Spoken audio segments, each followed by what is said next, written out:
It's Saturday, the 22nd, day 4 out here in Arizona, and this may be another day that gets its own solo video. I might just have to do single-day videos from here on, just because it's kind of another banner day here between what I was able to get done today. So I went out to both the Arizona Diamondbacks and the Chicago Cubs today. First time I've ever done either of those teams at their facilities.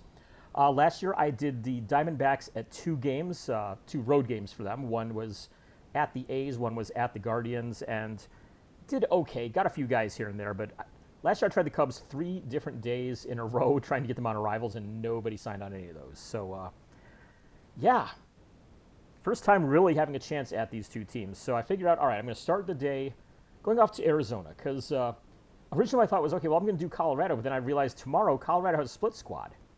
So half the players are going to be playing in a home game, half the players are going to be playing in an away game.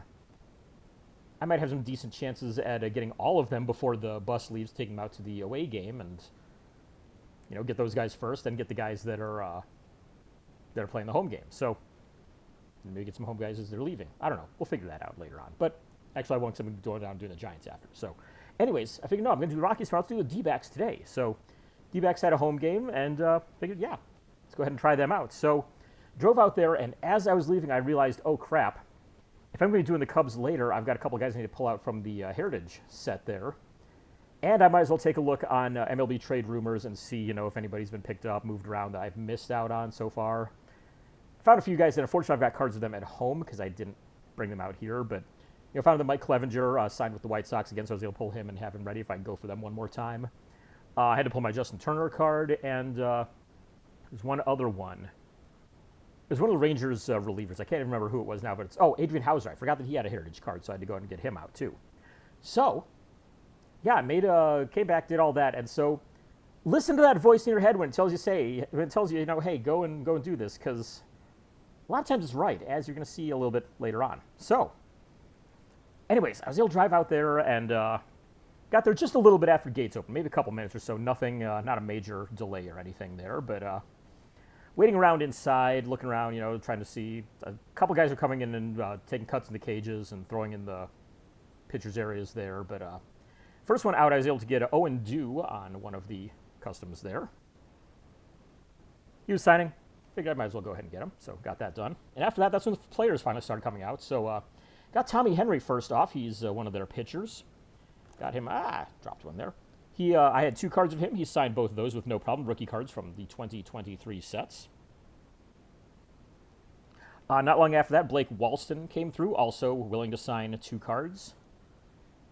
Actually, he may have only done 1, and then I think that's the one one of the ones where Tom helped me with getting one of the other ones done. My friend Tom said, hey, if there's anybody that I don't have that you need, give me a card. I'll get them done for you. So Blake Walston got both of those done.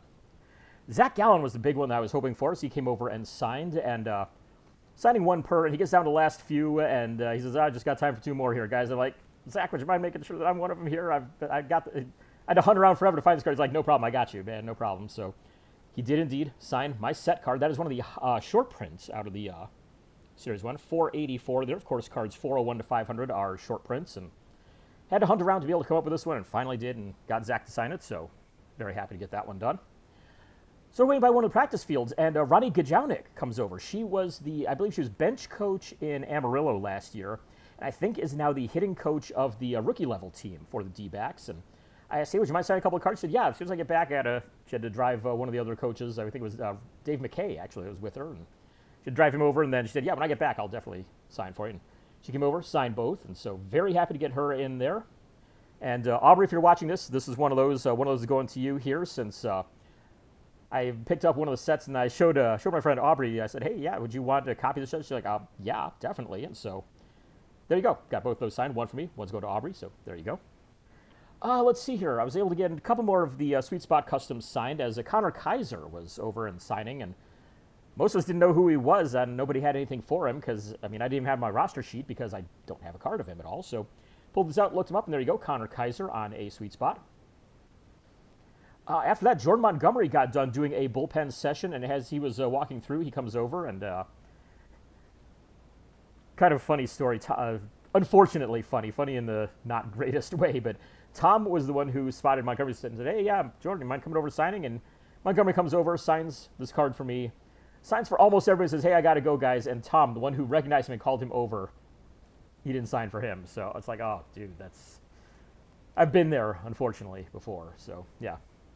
A couple other guys, one of the pitchers here, that is Murillo on there. I'll have to look up the first name on there, but yeah, number 67 for them. Torey Lovullo came over and was talking to a few friends of his that were in town, and got to chat with him for a bit. He signed for me as well. He was one of my favorite players at Tiger when I was a kid. For some reason, don't know how I was kind of a fan of his there when he was with the Tigers, but he's one of the names I remember being on the team around 89 and 90 there, and he signed this one. Later, of course, became a Cleveland Indian and was a manager and coach throughout their minor league system before getting on, of course, as the D-backs manager. So happy to get those ones done. So I'm waiting around there, and I see somebody over signing, and I'm like, I better check and see who that is. And as I'm walking, he says, yeah, it's... and as I'm walking up to them, a guy who's walking says, it's Pache. And I'm like, yeah, set hit time, and he did both of my set cards there. So super excited to get that one. He was a guy that I was really kind of hoping to key in on a little bit there with the D-backs.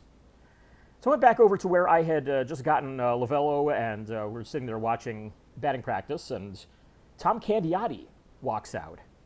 And, I mean, Candiotti was one of my favorite players as a member of the Indians, and so he was perfectly willing to come over and sign and chat and talk about, yeah, trying to learn to throw a wiffle ball when I was in the Little League. He's like, dude, it's tough to throw. I'm like, it's freaking tough to catch the thing even. I mean, Gino Petrelli once had 4 pass balls in a single inning because of knuckleballs, and we were chatting about all that, and yeah, he was great. Signed everything I had, and super nice guy. Very happy to add him in. He doesn't sign by mail, so it's like, I was always thinking, okay, well, I've got to find out, I've got to be able to get him when he's with the D-backs somewhere, and I've had cards carrying around with him for like probably 20 years trying to hopefully get him at some point, and finally this trip I was able to get him. Blaze Alexander signed coming off the field as well. He kind of ran with a black Sharpie on it, and he's trying to, yeah, hey guys, I gotta go, and kept on signing though, but ran with a black Sharpie, but the good thing is he put it in a good spot. I mean, look at that. I usually, I like all my stuff in blue as much as I can, but when you put it in a spot like that, I'm not going to complain. As long as you're using a good marker of some kind, it could be a freaking orange one. If you put it in a spot like that, I am going to like it. So, once again, big thanks to Blaze Alexander. And Andrew Lowe, if you are watching this video, yes, I did name drop you with Blaze there. So, he's like, oh, yeah, I know him. What's he up to now? And so, yeah, I told him there. So, fun stuff. Christian Mena, he's one of the pitchers who used to be in the White Sox organization. You may have heard him mentioned in one of my videos before when I got him, I believe, with Winston-Salem several years ago. But signed 2 cards for me. He's using the 2025 top set there for his rookie card, as the stamp shows. Signed both copies of that. Nice kid. Got one of the coaches. I believe that they have a Japanese coach, Futura or something like that is the last name on him, and got him on another Sweet Spot custom. Alec Thomas was coming over and signed for a whole bunch of people. I was kind of at the end there, and he said, hey guys, yeah, I got to run a little late here. And so he signed 1 card for me over there where he was at, and went off to go and take his cuts with a bunch of other players. And so we waited around for the players to come off. And in the meantime, Gray Kessinger, who had been in the cage at that point taking cuts, came over and signed 1 of my 2 cards. We also got pitcher Kevin Ginkel, who was signing on his way out to do some throwing, and he did my 2 cards right there. So as we waited while Thomas and a few others were in on the field doing some live BP, Doug Drabick was standing there watching. And so talked to him for a little bit. He signed 4 cards for me right there, and I'm not sure who it was that he was talking to, but there's somebody who was chatting there with him, and he saw the 1989 score or 1998 scorecard, which before I even showed off, I'm sure some of you out there know exactly what I'm talking about. He's with the White Sox, and he has this big, huge, like puffy hat on, and whoever he's talking to is like, "Oh my God, I've got to get a picture of that.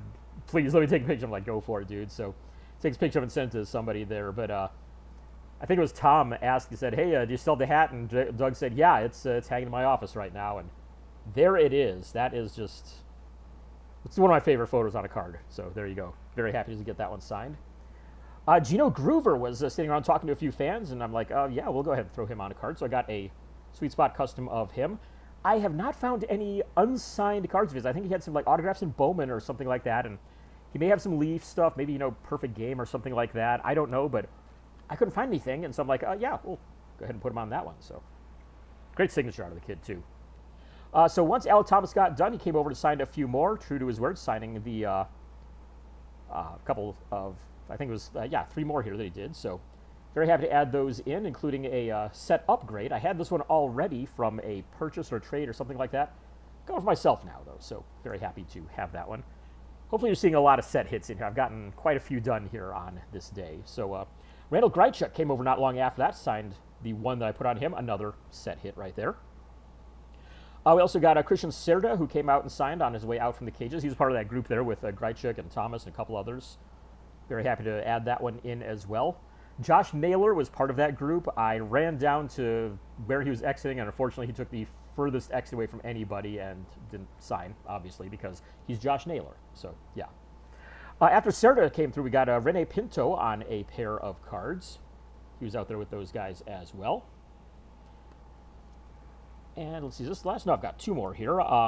Next up, I was going to get Jake McCarthy as well. I had this duel of him and Alec Thomas that Thomas had signed back when he was still with Amarillo. And so Thomas signed it then. We got Jake McCarthy now to finish that one off.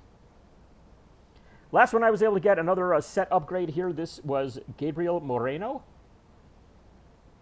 Adding on one more for 2021 Heritage. So, great start to the day here. I mean, let me just look real quick here. That's 1, 2, 3.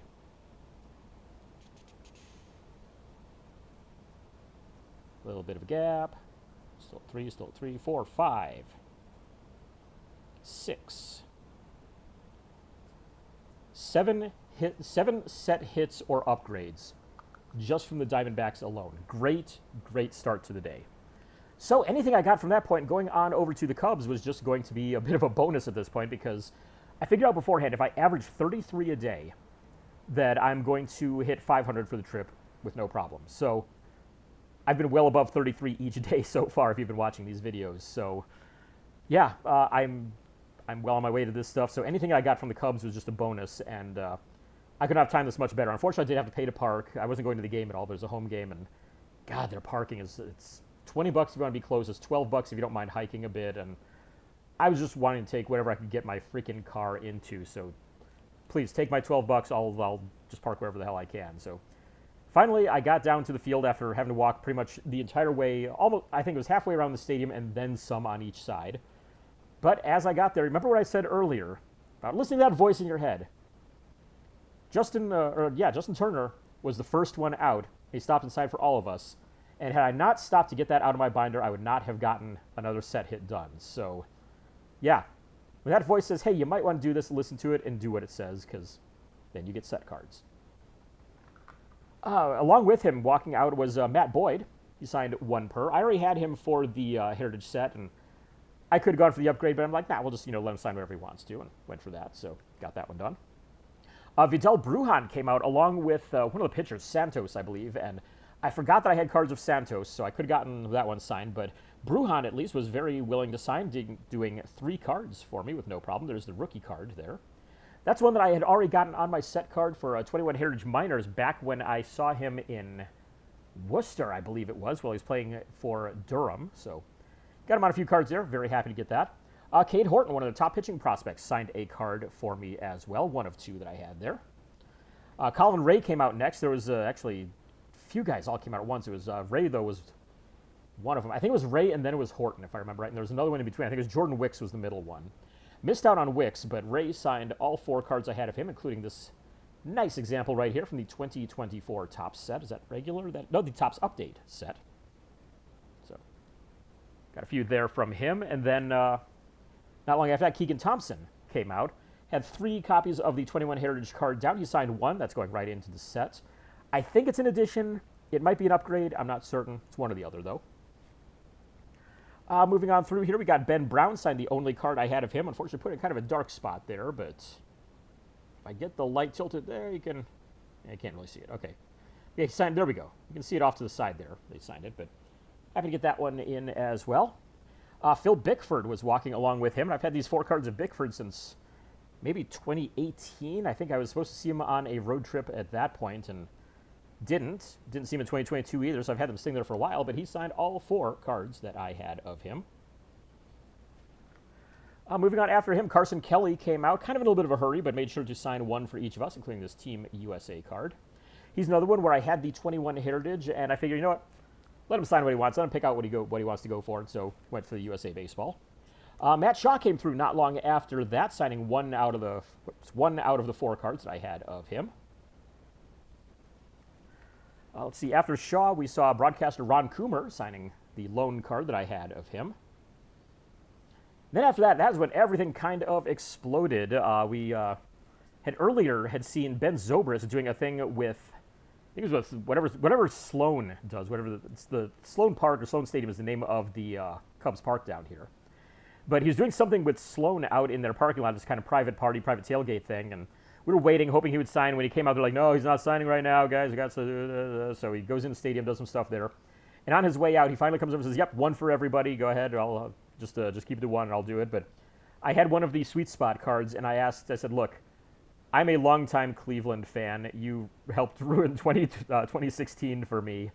And I said, would you mind putting, like, sorry, not sorry, Cleveland on this? And he laughed. He thought, dude, absolutely, I will do that. And there you go. That is Ben Zobrist saying sorry, not sorry to all of us here in Cleveland. But that was just a fun one to be able to get. And 2016 still hurts, but yeah, whatever. After that, the game ended. We had a parade of mostly minor league guys coming out after that. And the problem with those guys, they were all in uniform, but their numbers were not really made public very much, and there were no names on the back of the jersey, so trying to figure out who was very tough. I was at least able to get Hayden Cantrell, who signed one for me. I already had him, once again, on the Heritage set card for Heritage Minor, so I just went for this one.